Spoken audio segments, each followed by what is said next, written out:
The thing about betrayal is that it starts small. A glance that lingers too long. A phone that faces down during dinner. A laugh that sounds different when she thinks you're not listening. For months, I told myself I was imagining things. That paranoia was just stress from work, from the mortgage, from life. But your gut knows before your brain catches up, and mine had been screaming for weeks.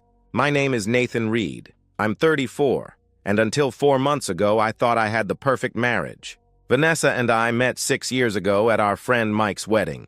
She was the maid of honor, laughing at something the bride whispered in her ear, and when she looked up and caught me staring, her smile made my chest tight. We talked until the bar closed, then sat in my truck until sunrise, sharing stories and dreams like teenagers. She was beautiful, not just pretty, but the kind of beautiful that makes you feel lucky just to be in the same room. Dark hair that caught the light, green eyes that seemed to see right through you, and this way of listening that made you feel like the only person in the world. We were inseparable after that. Late-night phone calls that stretched until dawn, weekend trips to nowhere special, quiet dinners where we'd talk about everything and nothing. I proposed 18 months later at her family's lakeside cabin in Michigan, the same place her grandfather had proposed to her grandmother 50 years earlier. "Yes," she said before I finished asking the question, tears streaming down her face.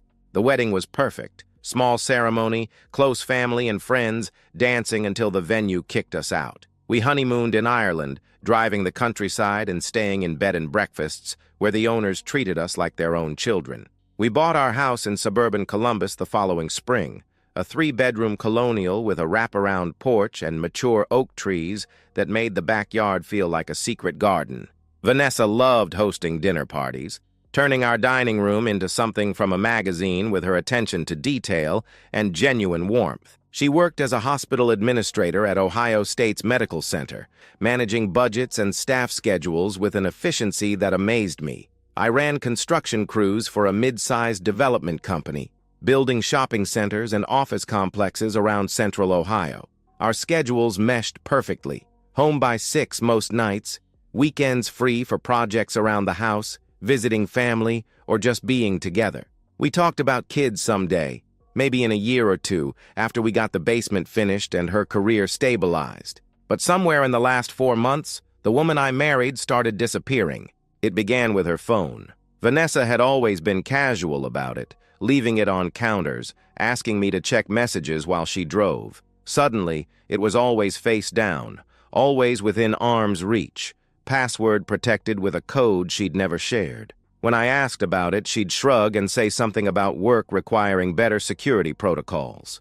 "The hospital's implementing new privacy measures," she explained one evening when I mentioned the change. "We have to be more careful with patient information." Then came the late nights. 3 times a week, sometimes 4, she'd text around 4:30 saying she had to stay late for budget meetings or staff issues. She'd come home after 9, claiming she'd grabbed something to eat at the hospital cafeteria, too tired to talk about her day. On these nights, she'd shower immediately, washing away the day before I could hold her, before we could reconnect. Our dinners became exercises in polite distance. She'd ask about my projects, and I'd tell her about foundation problems or permit delays, but her responses felt automatic, rehearsed. Her phone would buzz during our conversations, and though she wouldn't check it, I could see her attention drift toward the sound. When I'd try to talk about us, about the growing space between us, she'd get irritated, defensive. "You're being paranoid, Nathan," she'd say, her green eyes flashing with annoyance. "I'm just stressed with work. The hospital's going through restructuring and my department's under a microscope. Can't you be supportive instead of suspicious?" I wanted to believe her. I needed to believe her. We'd built something real together, a home, a future, a life that made sense. Her family adored me, treating me like the son they'd never had. My parents had fully embraced her, my mother frequently commenting on how lucky I was to find someone so perfect. Our friends saw us as the couple who had it figured out, the ones who made marriage look easy. But last Tuesday night changed everything. Vanessa was in the shower and her phone was charging on the nightstand. It buzzed with a text message and the preview lit up the screen. "Kelly, work. Can't wait to see you tomorrow. Missed you so much." I stared at that message until the screen went black. Kelly was supposed to be a female colleague Vanessa had mentioned once or twice, someone from the budgeting department, but something about those words felt wrong. The intimacy of them, the longing. That night, lying next to my sleeping wife, I made a decision that would change everything. I had to know the truth. Whatever it cost me, whatever I found, I couldn't live with the doubt eating me alive from the inside. The perfect lie was about to unravel, and I was going to be the one pulling the thread. Sleep became impossible after that text message. For 2 days, I went through the motions of normal life. Job site meetings, progress reports, dinners with my wife, while my mind churned with possibilities I didn't want to consider. Vanessa seemed lighter somehow, humming while she got dressed for work, smiling at nothing while she made coffee. The woman who'd been distant and irritable for months was suddenly radiant, and that terrified me more than her previous coldness. Wednesday night, she claimed another late meeting. Thursday, a mandatory training session that would run until 8. Both nights, she came home showered and glowing, too tired for conversation, but somehow energized in a way I hadn't seen in years. Friday night, she fell asleep early, exhausted from what she called the longest week ever. I waited until her breathing deepened into the rhythm of true sleep, then carefully lifted her phone from the nightstand. My hands shook as I carried it to the garage, closing the door behind me like I was committing a crime. Her passcode was our anniversary, June 15th, 2019. The irony of that nearly broke me before I'd even started looking. I opened her messages and found Kelly, work, at the top of the list. My finger hovered over the name for a full minute before I found the courage to tap it. There was no Kelly. The contact was a man named Derek Holloway, and their conversation thread stretched back 4 months. 4 months of lies, starting innocent enough, work complaints, commiseration about difficult days, but escalating quickly into territory that made my stomach turn. Compliments about her smile, inside jokes about coworkers they apparently both knew, late-night conversations that grew increasingly intimate. I read every word, my world crumbling with each exchange.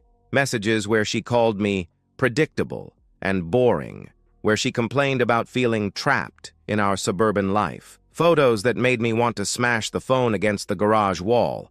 Pictures of my wife in lingerie I'd never seen, taken in what looked like hotel rooms. The worst part wasn't the explicit content. It was the casual cruelty of her words about our marriage, about me. He has no idea, she'd written 3 weeks ago. He trusts me completely. It's actually kind of pathetic how naive he is. I could probably stay out all night and he'd believe any excuse I gave him. Derek had replied, "Poor guy. But his loss is my gain. Can't wait to have you all to myself this weekend." That weekend.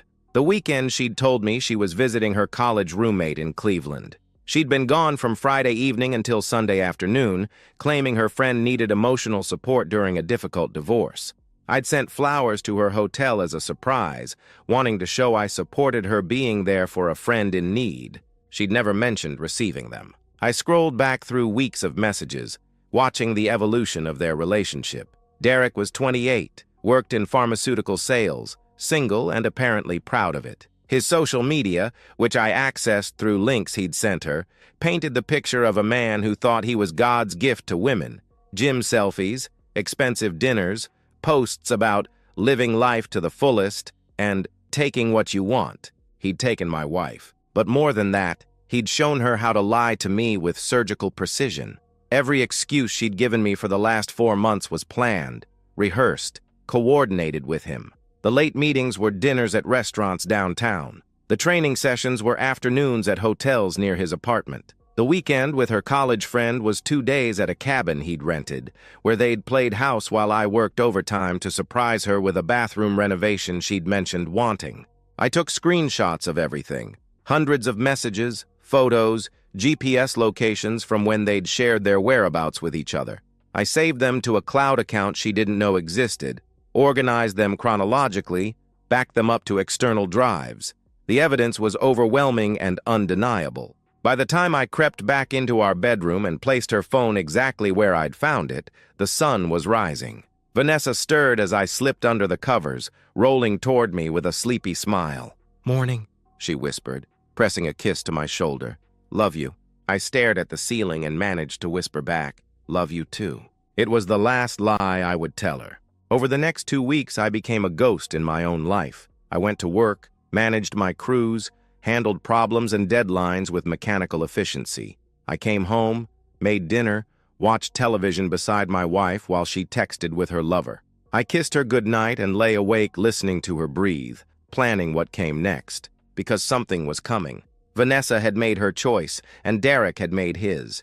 They'd chosen to destroy my life piece by piece while smiling to my face and lying with practiced ease.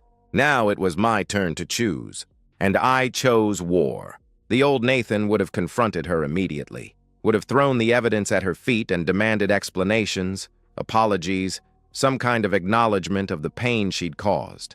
The old Nathan believed in fair fights and second chances, in the power of truth to heal wounds. But the old Nathan was dead. In his place was someone colder, more calculating, someone who understood that mercy was a luxury I could no longer afford. I spent 3 days researching Derek Holloway, social media profiles, professional networks, public records. I learned he lived in a trendy apartment complex in the short north, drove a leased BMW, and had a pattern of dating multiple women simultaneously based on his Instagram history. I found his work address, his favorite restaurants, his gym schedule. I studied him like a target, memorizing his habits and weaknesses. More importantly, I studied his arrogance. Every post, every photo, every comment revealed a man who believed he was untouchable, who thought other men were just obstacles to be maneuvered around, who saw married women as conquests rather than human beings with real lives and families who loved them. Derek Holloway was about to learn differently. My plan began with a simple suggestion to Vanessa over breakfast on a Thursday morning. She was scrolling through her phone, probably reading good morning texts from her lover, when I said casually, "We should have your parents over for dinner this weekend, and Jason too. It's been ages since we've all been together." She looked up, startled. "This weekend?" I nodded, buttering my toast with deliberate calm. "Saturday night. I'll make that pot roast your dad loves. We'll open a nice bottle of wine. Actually use the dining room for once." I smiled, the expression feeling foreign on my face. "I know things have been stressful for you at work lately. Might be nice to just relax with family." Vanessa's eyes searched my face for some hidden meaning, but I'd perfected the art of appearing normal over the past weeks. That sounds really nice, actually," she replied slowly. "Mom's been asking when we'll have them over again." "Perfect," I said. "I'll call them tonight." That evening, while Vanessa showered, I accessed her phone one more time. I'd become an expert at navigating her messages quickly, finding what I needed without leaving digital fingerprints. Derek's contact information was easy to locate, and crafting the message was even easier. I typed in Vanessa's voice, using phrases and mannerisms I'd memorized from weeks of reading her betrayal. "Hey, babe. So I had this crazy idea. Nathan and I talked, and he's more open-minded than I thought. He knows about us, and he wants to meet you. I think he's interested in some kind of arrangement where we're all adults about this. Want to come to dinner Saturday night? I'll introduce you to my family as a friend first. See how things go. This could actually work out perfectly for everyone. 7 p.m. at our place. Trust me on this." Derek's response came within minutes. "Holy shit. Seriously? I knew he'd come around eventually. Guy like that doesn't deserve a woman like you anyway. Yeah, I'm in. This is going to be amazing. See you Saturday, beautiful." I deleted the entire exchange, leaving no trace of our communication.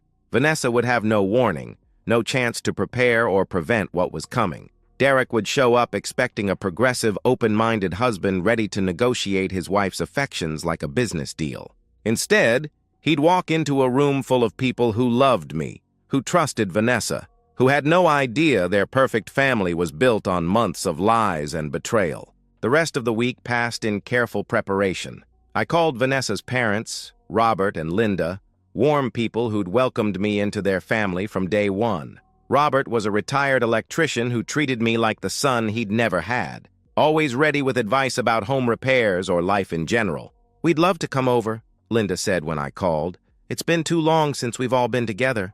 "I'll bring my tools," Robert added in the background. "Finally fix that loose banister we've been talking about." I called Jason, Vanessa's younger brother, a former college linebacker who now ran his own auto repair shop. He idolized his sister, frequently telling me how lucky I was to marry the best woman in the world. He'd been my best man, had cried during his speech about gaining a brother he'd always wanted. "Count me in," he said immediately when I invited him.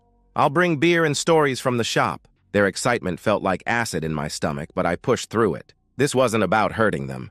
They deserved to know the truth about who their daughter really was, even if the revelation would devastate them. Saturday arrived gray and cold, typical Ohio autumn weather that matched my mood. I spent the day cooking, pot roast with vegetables, fresh bread, all of Vanessa's favorite comfort foods. She helped with the preparations, seeming genuinely happy for the first time in months. "This is so nice," she said, while arranging flowers she'd bought at the grocery store. "I can't remember the last time we had everyone over." She hummed while she set the table, chatting about how good it would be to see everyone together. Her phone buzzed periodically throughout the day, and each time I knew it was Derek, confirming details for an evening he thought would change his life for the better. He was right about that much. At 6:30, Vanessa's family began arriving. Hugs and laughter filled our entryway, the warmth of people who genuinely loved each other. Linda brought her famous apple pie, Jason carried in beer and stories from the shop. Robert immediately headed for his loose banister with a toolbox. "This smells incredible," Linda said, hugging me tight. "You've outdone yourself." The house filled with the sounds of family, casual conversation, gentle teasing, the comfortable rhythms of people who'd known each other for years. Vanessa was radiant, playing hostess with natural grace, and for a moment I almost felt guilty for what was about to happen. Almost. At exactly 7 o'clock, the doorbell rang. "I'll get it," I announced, setting down my beer and walking toward the front door with steady steps. Behind me, the conversation continued. Linda telling Jason about her latest book club selection, Robert examining the crown molding he'd helped me install 2 years ago, Vanessa laughing at something her mother said, the sound of family, of trust, of people who believed in the goodness of others. It was about to end. I opened the door to find Derek Holloway exactly as I'd expected, confident, well-dressed, holding a bottle of expensive wine like an offering. He was taller than I'd anticipated from his photos, maybe 6'2", with the kind of lean build that suggested regular gym attendance and careful attention to appearance. His smile was wide and practiced, the expression of a man who'd never met a situation he couldn't charm his way through. "Nathan," he said, extending his hand like we were old friends meeting for drinks. "Great to finally meet you, man. Vanessa's told me so much about you." I shook his hand, noting the firm grip, the direct eye contact, the casual assumption that I was just another obstacle he'd successfully navigated. "Derek," I replied evenly. "She's mentioned you too. Come on in." He stepped across the threshold, still radiating confidence, taking in our home with the appraising eye of someone mentally cataloging what he might soon have access to. The living room was warm and inviting, filled with the people who mattered most to my wife, and Derek surveyed them like a king examining his future subjects. "Everyone," I announced, my voice carrying easily over the family chatter, "I'd like you to meet Derek Holloway. He's a close friend of Vanessa's from work." The conversation died instantly. Every pair of eyes turned toward our unexpected guest, expressions ranging from polite curiosity to confusion. I watched Vanessa's face drain of color, watched her mouth open slightly as if to speak, then close again when no words came. Her wine glass trembled in her hand. Derek, oblivious to the shift in atmosphere, stepped forward with that practiced smile. "Hey, everyone," he said with casual confidence. "Thanks for having me. This is really nice of you all." Robert stood from the couch, ever the gracious host, despite his confusion.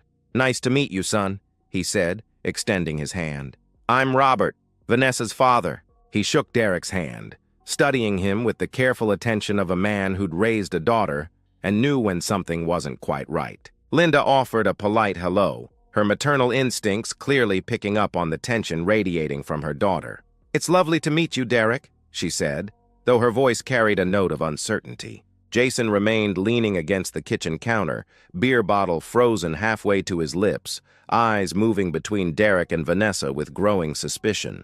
"Derek," I continued, gesturing toward the dining table where I'd carefully arranged place settings for everyone, Why don't you have a seat right here? You're our guest of honor tonight." He moved toward the table, still smiling, still playing the role of the charming dinner guest. Vanessa remained frozen by the kitchen doorway, her face a mask of barely controlled panic. I could practically hear her mind racing, trying to figure out how much I knew, what I was planning, how to minimize the damage about to unfold. I walked to the side table where I'd placed a leather portfolio earlier, retrieving it with the calm deliberation of a prosecutor approaching the bench. The room had gone completely silent now, family members sensing that something significant was about to happen, but unsure what or why. "I wanted to thank everyone for coming tonight," I began, standing at the head of the table like a host about to offer a toast. "There's something important I need to share with all of you, something that Vanessa and I have been dealing with privately, but I think it's time the truth came out." "Nathan!" Vanessa's voice was barely a whisper, a desperate attempt to stop what she could see coming. I looked directly at her, my expression calm and implacable. "Vanessa has been having an affair," I announced, "for 4 months, with Derek." The words hit the room like a physical force.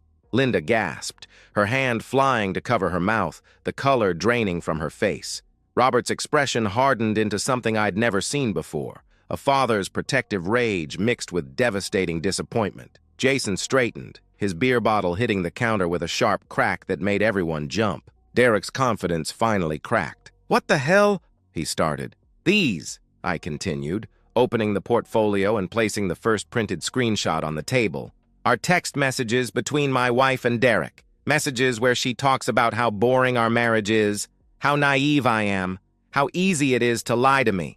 I spread out the evidence methodically. Dozens of screenshots, printed emails, photos she'd sent him from our bedroom, GPS location data showing their meetings at hotels across the city. Each piece of paper landed on the table with a soft whisper that somehow felt deafening in the absolute silence. "This message here," I said, pointing to one particularly damning exchange, "is from 3 weeks ago. Vanessa telling Derek how pathetic it is that I trust her completely, how I'd believe any excuse she gave me." Vanessa was sobbing now, harsh, ugly sobs that shook her entire body. "Nathan, please," she choked out. "You don't understand." "And this," I continued relentlessly, placing down a photo, "is a picture she sent Derek last Tuesday afternoon, from our bedroom, while I was working late to finish a project early so I could surprise her with dinner." Linda turned away, unable to look at the evidence of her daughter's betrayal. "Oh my God," she whispered, her voice breaking. Robert's hands were clenched into fists so tight his knuckles had gone white. The disappointment on his face was more devastating than any anger could have been. Derek had backed toward the door, his arrogance completely evaporated. "Listen, this is crazy," he stammered. "She said you guys were separated. She said you were cool with this." "She said what?" My voice cut through his stammering like a blade. "That her husband was okay with his wife sneaking around behind his back? That we had some kind of arrangement?" I held up my phone, showing the message thread I'd created. "I sent you that message, Derek," I said with cold satisfaction, "using her phone to get you here, so everyone could see exactly what kind of man you are." The realization hit him like a physical blow. His face went ashen as he understood the trap he'd walked into, the magnitude of his miscalculation. He turned toward the door, but Jason was already there, 6 feet of former linebacker muscle blocking his exit. "Where do you think you're going?"